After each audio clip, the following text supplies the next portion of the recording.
कान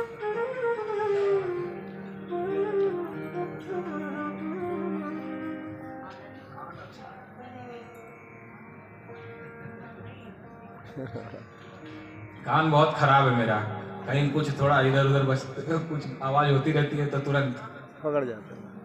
ये लोग अच्छा है।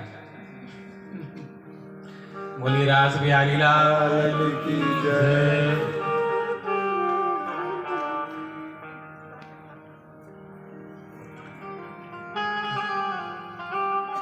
कल कहा था गोपियां स्त्रियां नहीं हैं, बल्कि भाव का नाम गोपी है, भाव दशा गोपी है। चाहे शरीर स्त्री का हो पुरुष का हो, भाव दशा क्या है? जीवात्माएं ही गोपियां हैं।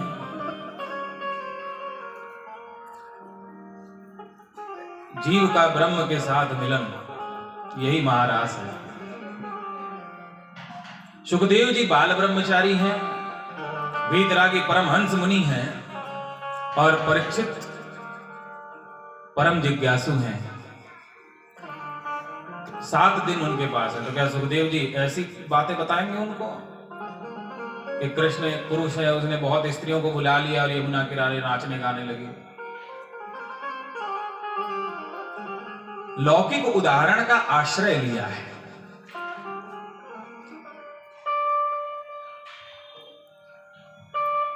जीवात्माएं ही गोपियां हैं। जो कृष्ण को चाहती हैं, कृष्ण से प्रेम करते हैं, वो सब गोपियां हैं।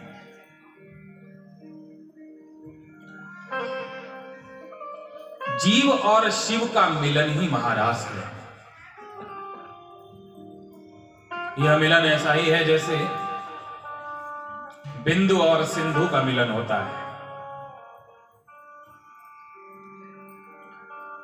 बूंद जब अपने को खो देती है तो समुद्र बन जाती है, जीव जब अपने को खो देता है तो ब्रह्म बन जाता है।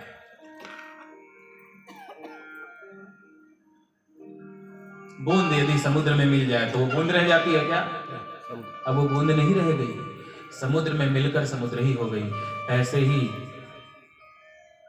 प्रेमाधिक्य से जब जीव भगवान की तरफ बढ़ता है तो वह भगवान ही बन जाता है, भगवान में मिलकर एक हो जाता है। इसे ही अपवर्ग या मोक्ष कहा गया। शंकराचार्य जी ने इसी को अपने शब्दों में कहा, चिदानंद रूपम शिवोहम शिवोहम। मैं ही शिव हूं, मैं ही शिव हूं। शंकराचार्य जी कह रहे हैं मैं शिव हूं, तो ऐसा नहीं कि वो आवेश में कह रहे हैं कि मैं शिव हूं या अभिमान में कह रहे हैं, अनुभव से कह रहे हैं। ना आवेश में कह रहे हैं ना अभिमान में कह रहे हैं, शिवोहम ये अनुभव से कह रहे हैं।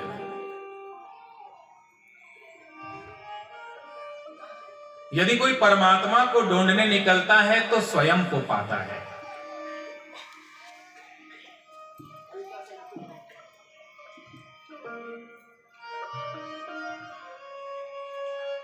और परमात्मा को पाकर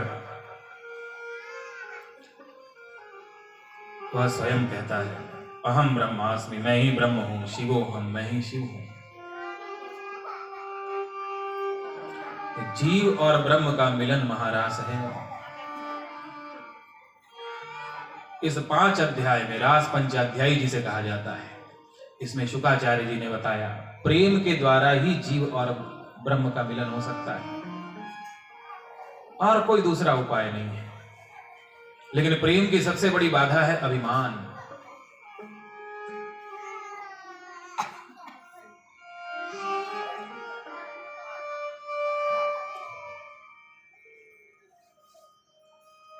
कंस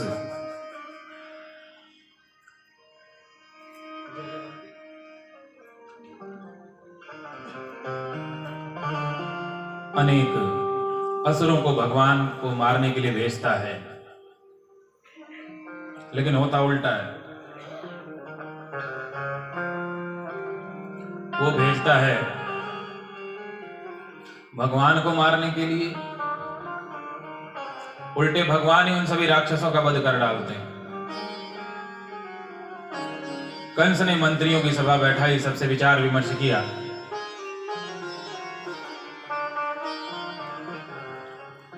सबने कहा महाराज किसी उपाय से कृष्ण बलराम को यहां बुला लीजिए, यहां हम सभी हैं, मिलकर मार डालेंगे। कंस को बात ठीक लगी।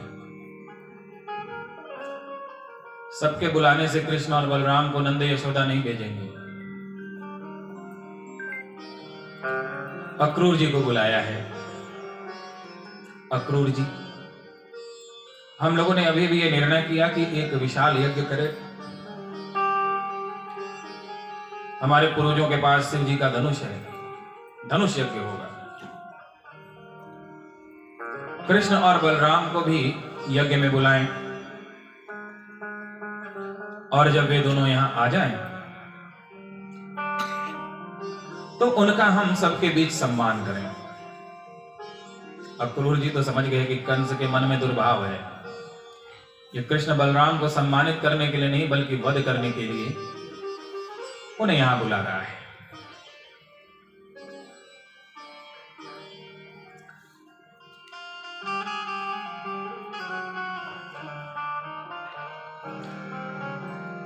कंस ने आज्ञा की, अक्रूर जी आप वृंदावन जाइए, आप ही कृष्ण और बलराम को मथुरा ले आइए। अक्रूर जी मन में विचार करते हैं, भगवान का दर्शन होगा, उनके चरणों में अपना मस्तक झुकाऊंगा, प्रभु मेरे मस्तक पर अपना हाथ फेरेंगे, मेरा जीवन कृतार्थ हो जाएगा। अक्रूर जी जाने को राजी हुए। कंस ने कहा, मेरा रथ ले जाइए, मेरे रथ में वीर बालकों को ले आइए। अपना स्वर्ण रथ इसलिए देकर भेजा ताकि नंद और यशोदा को यह विश्वास हो जाए कि कंस उनके बालकों के प्रति सद्भाव रखता है, दुर्भाव नहीं। अक्रूर जी रथ को मथुरा से वृंदावन के लिए हाँक देते हैं।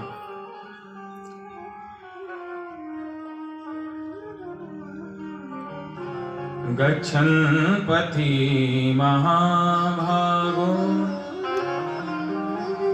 भगवत्यं भजते क्षणे भक्तिं परामुपगत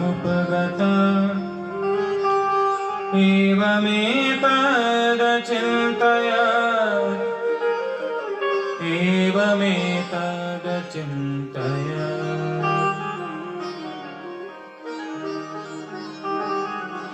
भगवान श्री कृष्ण की लीलाओं का चिंतन करते हुए, स्मरण करते हुए रथ चला रहे हैं। आज मुझे भगवान के युगल चरणों के दर्शन प्राप्त होंगे। ब्रह्मा विष्णु महेश जिन चरणों की आराधना करते हैं, जिन चरणों का आश्रय लेकर भक्त सहज ही भवसागर पार हो जाते हैं, आज उन्हीं युगल चरणों को दर्शन करने का सौभाग्य प्राप्त होगा। ब्रज में पहुंचे, भगवान के चरण चिन्ह दिखाई पड़े। अक्रूर जी प्रेम से विह्वल हो गए। मैं रथ पर बैठकर आया हूं, मेरे श्री कृष्ण ब्रज में नंगे पांव चलते हैं। अक्रूर जी रथ से कूदे हैं, ब्रज भूमि में लोट पोट करने लगे, ब्रज रज को अपने अंगों में लपेटने लगे हैं। थोड़े समय के लिए अक्रूर जी की दशा पागल की जैसी हुई है। धन के लिए पागल बने बिना धन नहीं मिलता, ऐसे ही परमात्मा के लिए पागल बने बिना परमात्मा नहीं मिलते। पागल जिसने परमात्मा को पा लिया, उसका अभिमान गल जाता है, वही पागल है। परमात्मा को पाकर जिसने अपने अभिमान को गला दिया, वो पागल है।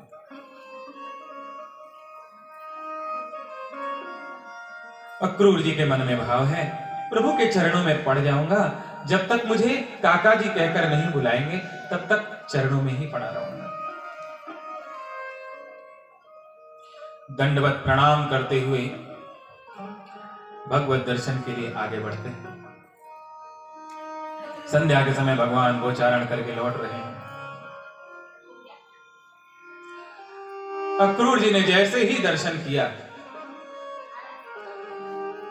जन्मों से बिछड़ा हुआ जीव हे श्री कृष्ण आपके शरण में आया है, कहते हुए धरती पर दंड की भांति पड़ गए। भगवान ने धरती पर प्रणाम करते जब अक्रूर जी को देखा है, दौड़े आए हैं, बार बार भुजाओं को पकड़कर उठाते हैं, उठो उठो।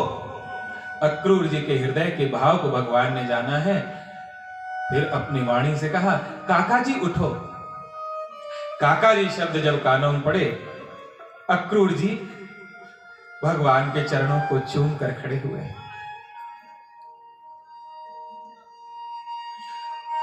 उनकी छवि को प्रेम से दर्शन करके अपने हृदय में बसा जाए। भगवान अक्रूर जी का बड़ा सत्कार करते हैं, भवन में लाए, नंद बाबा से कहा, महाराज कंस यज्ञ कर रहे हैं,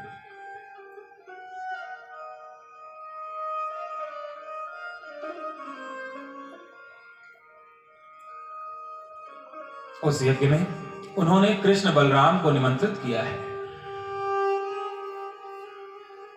स्वयं अपना रथ देकर भेजा है।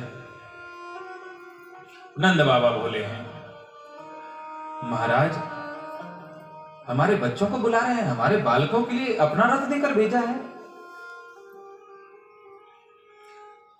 मैंने भी अब तक अपने कन्हैया को मथुरा नगरी नहीं घुमाई, यह अच्छा अवसर है, हमारे बालक मथुरा नगरी का भी दर्शन कर लेंगे।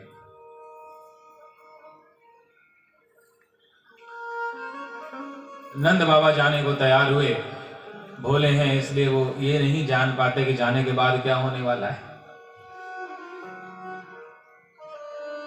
यशोदा मैया को पता चला कृष्ण और बलराम मथुरा जा रहे हैं, अक्रूर उन्हें लेने आए हैं। मैया दौड़ी दौड़ी नंद बाबा के पास गई, नंदराय जी महाराज ने बुलाया है तो आप जाइए, हमारे कृष्ण को मत ले जाइए। जब से कृष्ण हमारे जीवन में आए हैं, जीवन का एक भी दिन, एक भी क्षण ऐसा नहीं रहा जबकि श्री कृष्ण को मैं अपने से दूर करूं। कहीं खेलने चला जाता मैं व्याकुल हो जाती, जब तक लौट कर ना आ जाए तब तक मेरे हृदय को शांति न मिलती। मैं गोपियों से रोज लड़ती, हमारे कन्हैया को कहीं मत ले जाया करो।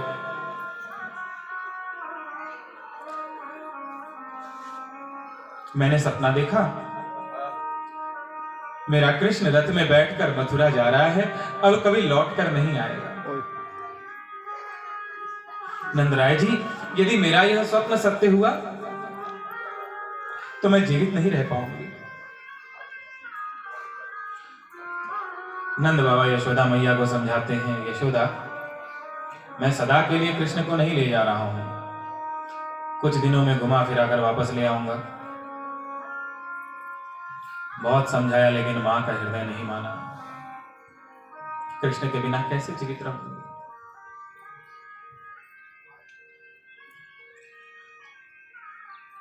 रात्रि हुई है, भगवान अपनी मां के पास सोते हैं। जब तक मां उन्हें लोरी न सुनाए कृष्ण को नींद नहीं आती।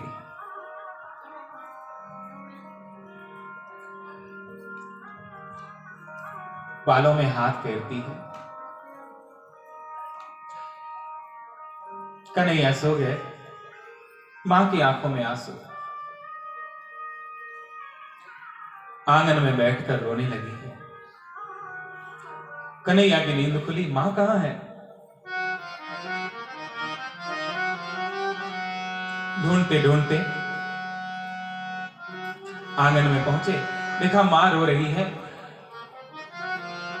कन्हैया मां की गोदी में बैठ जाते हैं, आंसू पोंछते हैं, मां रो मत।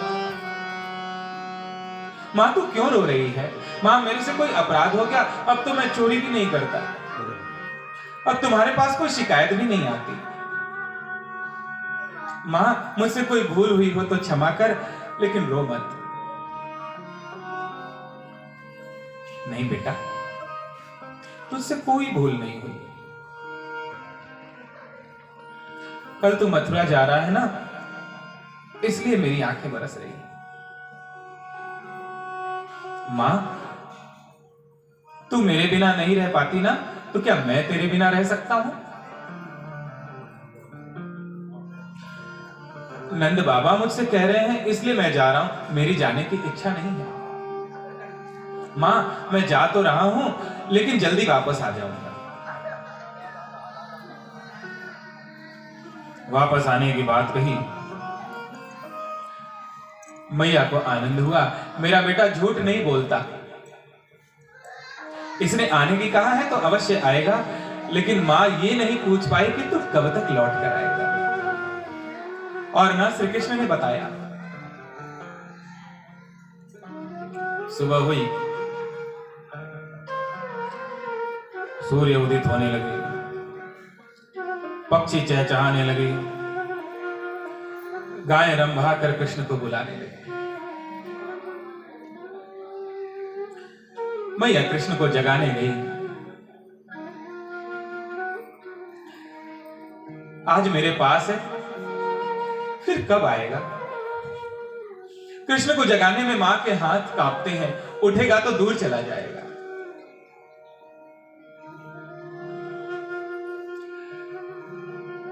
अक्रूर जी ने आवाज लगाई, विलंब हो रहा है, जल्दी तैयारी करो।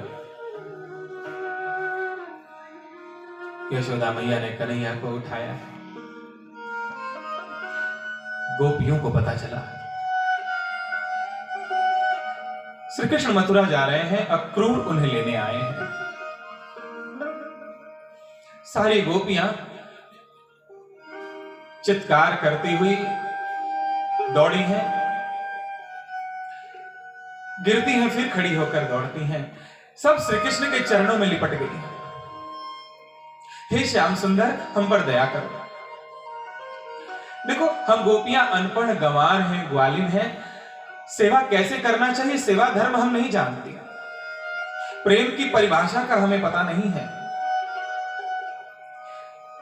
लेकिन इतना पता है, हमारे प्राण आप में बसते हैं। देखो, हमसे कोई भूल हो तो हमें समझा दो, हम आगे से उसमें अवश्य सुधार करेंगे, लेकिन हमें इतना बड़ा दंड न दो, हमें छोड़ कर न जाओ।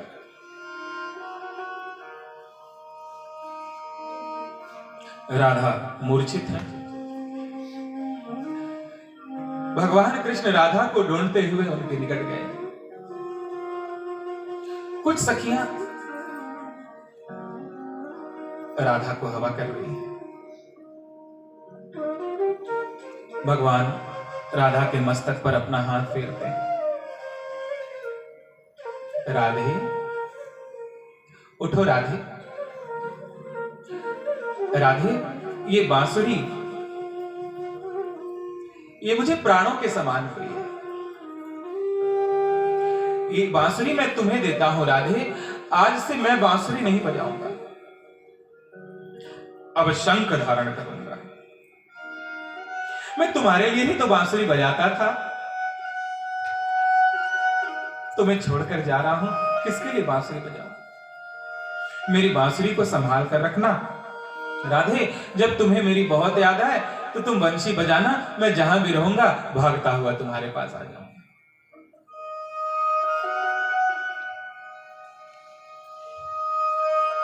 राधे, मैं नहीं जाऊंगा तो जगत का कल्याण कैसे होगा, भूभार हरण कैसे होगा, परित्राणाय साधु नाम कैसे होगा।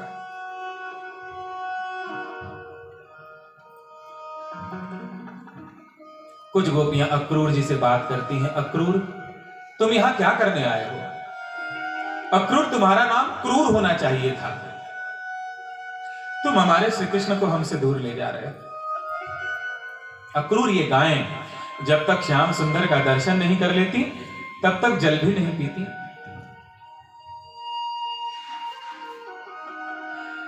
तुम कृष्ण को ले जाओगे, ये गायें कुछ खाएंगे पिएंगे नहीं, प्राण त्याग देंगी। अक्रूर, गोहत्या का पाप तुम्हें लगेगा, तुम्हें पाप से नहीं डर लगता। अक्रूर, तुम हमारे कन्हैया को मत ले जाओ, हम तुम्हारे सामने हाथ जोड़ते हैं।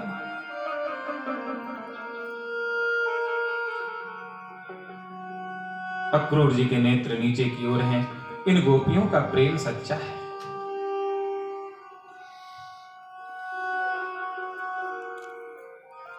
भगवान समझाते बुझाते रथ पर विराजमान हुए।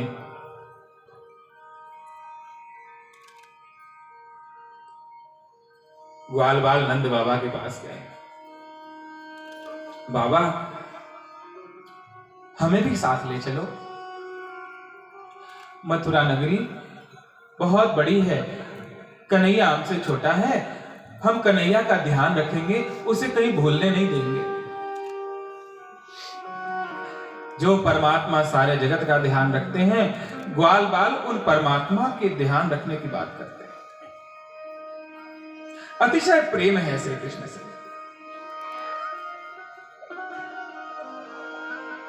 नंद बाबा ने कहा, माताओं से पूछ लिया।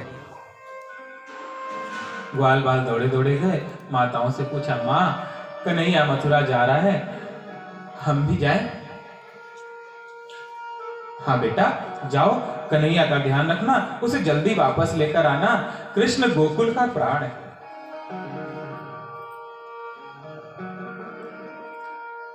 भगवान कृष्ण के पास सारे ग्वाल बाल दौड़े दौड़े आए।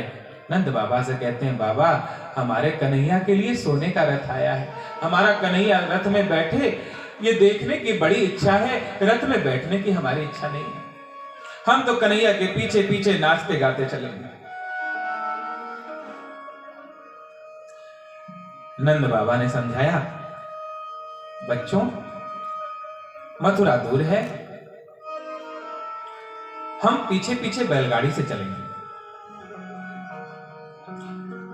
रथ चलने को तैयार हुआ। गोपियां दौड़ी दौड़ी आई, मार्ग में सो गई। अक्रूर से कहती हैं, अक्रूर चलाओ रथ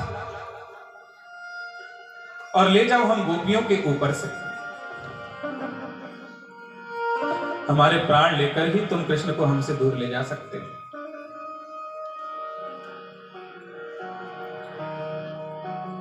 अक्रूर जी को समझ ही नहीं आ रहा है क्या करें क्या ना करें। भगवान गोपियों को समझाते हैं, गोपियों, तुम सब मेरे लिए अपने प्राण बचा कर रखो, मैं लौट कर आऊंगा, तुम सब मुझे नहीं मिलोगी तो क्या मैं जीवित रहूंगा? मैं भी उसी समय अपने प्राण त्याग दूंगा।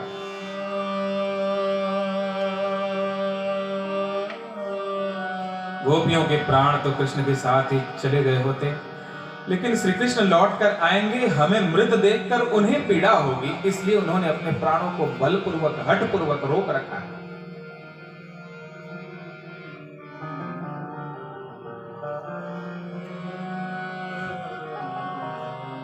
गोपियां मार्ग में लेटी हुई हैं, हटती नहीं है। बहुत समझाने पर भी नंद बाबा ने कहा, गोपियों देखो, ज्यादा विलंब करोगी तो धूप हो जाएगी, धूप में कृष्ण जाएंगे तो उन्हें कष्ट होगा, कन्हैया को कष्ट होगा धूप में। ऐसा सुनते ही सारी गोपियां उठकर खड़ी हो जाती हैं, हमारे कन्हैया को कष्ट होगा। अक्रूर जी ने रथ को आगे बढ़ाया है, रथ जाने लगा। गाय बछड़े सब देखते हैं, अब हमें चराने कौन ले जाएगा? बंदर वृक्षों पर बड़े शांत बैठे हुए हैं, अब हमें माखन कौन खिलाएगा?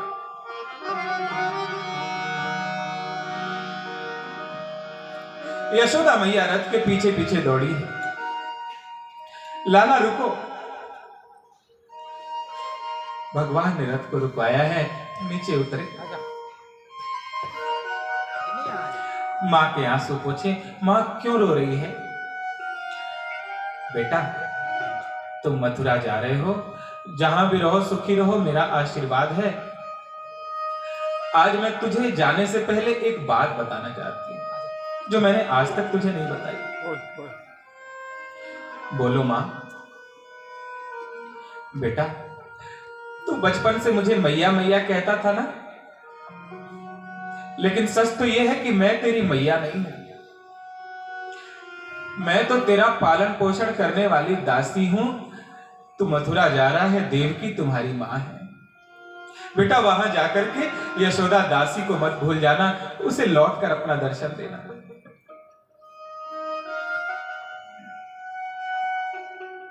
कैसी बात कर रही है मां? मां तो किसकी बातों में आ गई? मां, लोग चाहे कुछ भी कहें, जब मेरा जन्म हुआ था तो आंचल की छाया तूने दी, देवकी माता ने नहीं। मुझे बोलना तूने सिखाया, देवकी मां ने नहीं।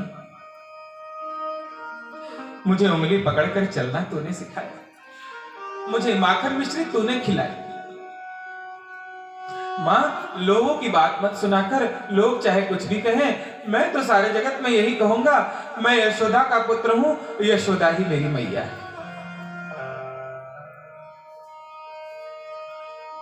बेटा, एक बात मेरे हृदय में बहुत चुभती है, मुझे क्षमा कर देना।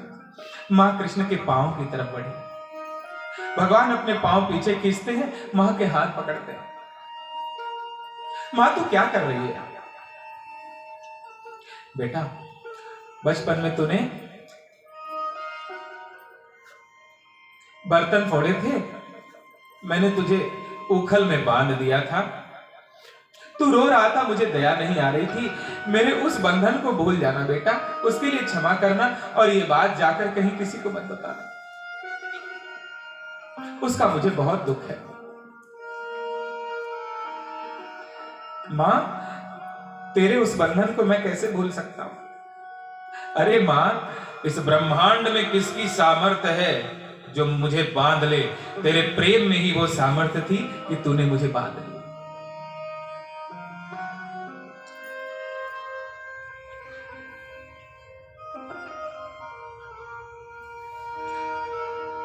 सबको समझाकर भगवान रथारूढ़ हुए हैं। जब तक रथ दिखाई पड़ता रहा, सभी आशा लगाए रहे श्री कृष्ण रथ को लौटा लेंगे। रथ की धूल भी जब तक दिखाई पड़ती थी, तब तक कृष्ण के लौटने की आस थी।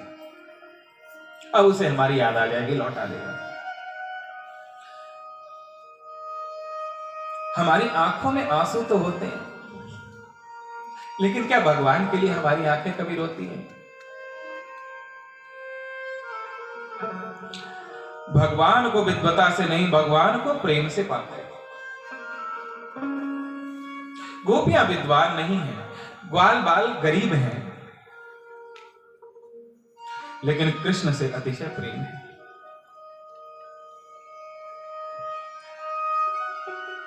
पल भर के लिए भी वो भगवान को अपनी आंखों से दूर नहीं जाने देना चाहते। जब भगवान के बिना न रहा जाए, उनको देखे बिना न रहा जाए, रात में नींद ना आए, हृदय से रुदन फूटने लगे, हे प्रभु कब आओगे? सब दिखते हैं, तुम नहीं दिखते, कब मिलोगे?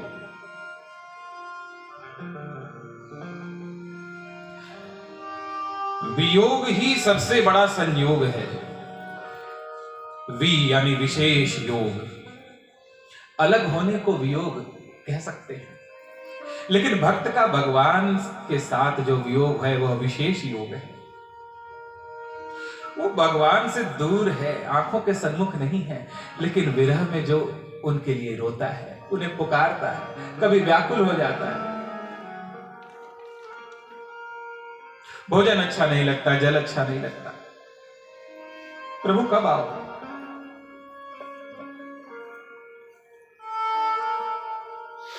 उसके जन्म जन्मांतर के पाप उसके आंसुओं से बहते रहते हैं।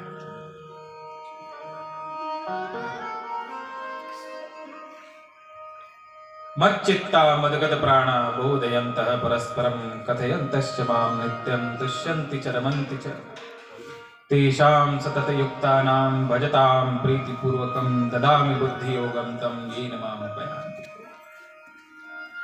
जिसके चित्त में केवल कृष्ण का ही चित्र है,